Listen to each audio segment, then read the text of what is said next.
Magandang umaga po ng Lunes sa inyong lahat at narito na yung ating alas 2 a.m. update dito sa ating bagyo na ngayon po isa ng typhoon category. So mula sa isang super typhoon, nung tumama na sa lupa ang bagyong Uwan, ngayon po ay isang typhoon category na yung bagyong ito. So as of 1 a.m. nga po, no, ang huling lokasyon ng sentro ng bagyong Uwan na ngayon ay isa ng typhoon category ay nasa Bagulin sa lalawigan ng La Union.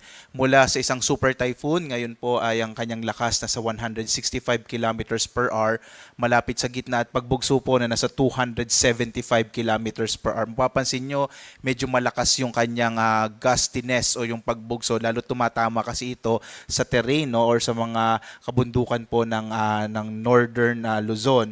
Ang kanyang pagkilos, mabilis pa rin po sa west, northwestward sa 30 kilometers per hour. At mapapansin po ninyo, itong bagyo natin, halos ang sakop na lamang niya ay malaking bahagi ng Luzon. Kaya inaasahan din natin significantly mababawasan na yung mga malalakas na mga pag-ulan sa bahagi ng Southern Luzon, Visayas at Mindanao. Samantala po, narito yung latest track ng bagyong Uwan. Sa mga katututok lang po, no, naglandfall yung bagyong Uwan kagabi ng alas 9 Gs ng gabi sa bahagi po ng Dinalungan sa lalawigan ng Aurora at muling binagtas or binaybay niya yung bahagi ng Northern Luzon at ngayon nga po no ay nasa may Northern Luzon na ito, particular na sa bahagi ng La Union at posible po ngayong umaga, posible po sa susunod na update natin mamayang alas 5 na umaga ay nasa West Philippine Sea na ang bagyong C1. Mapapansin nyo rin po sa ating track, posibleng pagdating ng araw ng Huwebes ng madaling araw ay muling papasok ng Philippine Area of Responsibility ang bagyong Uwan. Lalabas po kasi ito, posible po mamayang gabi o bukas ng madaling araw, araw ng Martes, at kikilos po ito palapit sa Taiwan. So posible po na ang susunod na landfall na ng bagyong ang bagyong C1 ay sa bahagi na ng Taiwan. At base rin sa track natin, posible mapanatili niya ang kanyang lakas bilang isang typhoon.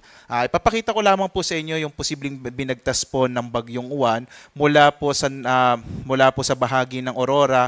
Ito ay nasa Nueva Vizcaya, gumalaw po patungo sa Benguet, and then dito po sa may La Union, at posibleng nga mamaya ay nasa may West Philippine Sea na ang sentro ng bagyong Uwan. At dahil po isa ng typhoon category ang bagyong Uwan, signal number 4 na po yung pinakamataas natin na tropical cyclone wind signal. Signal number 4 po ngayon dito sa may southwestern Isabela, Quirino, Nueva Vizcaya, southern portion ng Kalinga, Mountain Province, southern portion ng Abra, Ifugao, Benguet, central and southern portion ng Ilocos Sur, La Union, Pangasinan, Aurora, Nueva Ecija, northern and eastern portion ng Tarlac, northern portion ng Zambales. Habang signal number 3 na po sa nalalabing bahagi or sa central and southern portion ng mainland Cagayan, nalalabing bahagi ng Isabela, southern portion ng Apayao, nalalabing bahagi ng Kalinga, ng Abra, southern portion ng Ilocos Norte, nalalabing bahagi ng Ilocos Sur, Bulacan, Pampanga, nalalabing bahagi ng Tarlac, ng Zambales at dito sa Bataan.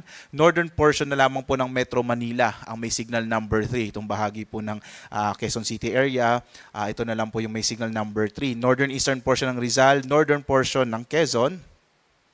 Samantala po, signal number 2 naman sa nalalabing bahagi ng Apayao, nalalabing bahagi ng Ilocos Norte, sa may northern part po ito, nalalabing bahagi ng Quezon kasama yung Polillo Islands kung saan nga gumilid yung eyewall po kagabi ng bagyong C1, nalalabing bahagi ng Metro Manila, nalalabing bahagi ng Rizal, Laguna, Cavite, Batangas, Marinduque, northern portion ng Oriental Mindoro, northern and central portion ng Occidental Mindoro kasama po itong Lubang Islands, Camarines Norte, northwestern portion ng Camarines Sur, nalalabing bahagi ng mainland Cagayan kasama po yung Babuyan Islands.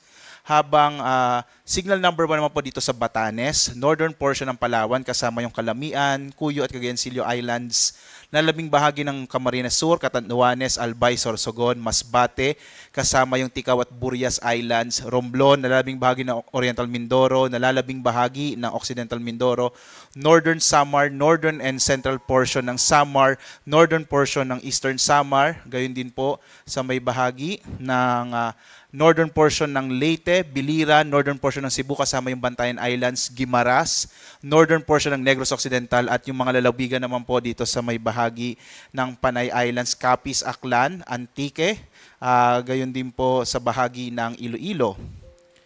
Makikita naman po natin ang ating ating mga pagbugso ng hangin, mapapansin po ninyo nababawasan na po yung mga lugar na mayroong tropical cyclone wind signal. Gayunpaman, posible pa rin makaranas sa mga pagbugso ng hangin ang iba pang bahagi ng Palawan, Visayas at ilang bahagi ng Mindanao ngayong araw. Bukas po, paglabas ng bagyong Juan sa Philippine Area of Responsibility, posible pa rin makaranas sa mga pagbugso ng hangin ang malaking bahagi ng Luzon, lalong-lalo na yung western section ng Luzon. At makikita po natin sa inaasahan nating track ng bagyo ay posible po itong muling pumasok ng Philippine Area of Responsibility, kaya pagdating ng araw ng Miyerkules ay posibleng magkaroon pa rin ng mga pagbugso ng hangin sa Batanes at Babuyan Island. Samantala naman po, no, ito naman po yung mga posible pa rin mga pag-ulan. Hanggang ngayong umaga, posible pa rin po na may mga malalakas na mga pag-ulan sa malaking bahagi ng Northern and Central Luzon. At bukas naman po, inaasahan natin na yung mga pag-ulan ay mararanasan na lamang, yung mga malalakas na mga pag-ulan, particular na dito sa may western section ng Northern Central Luzon at maging dito sa may area ng Southern Luzon, sa may western section na lamang po. At inaasahan kasi natin sa patuloy na paglayo ng bagyong Juan dito sa ating bansa ay significantly po mababawasan na yung mga malalakas na ulan at malalakas na hangin na dala ng bagyo. Samantala po, ito naman po yung mga lugar na meron po tayong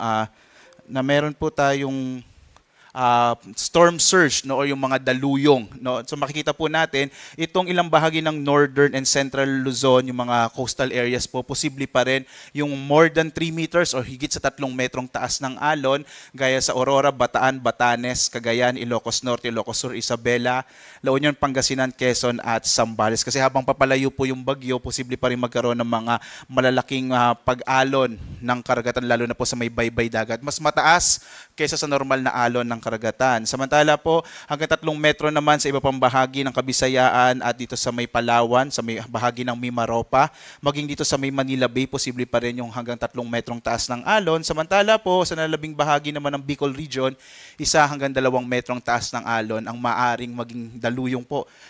Dulot nga po ito ng bagyong si Juan.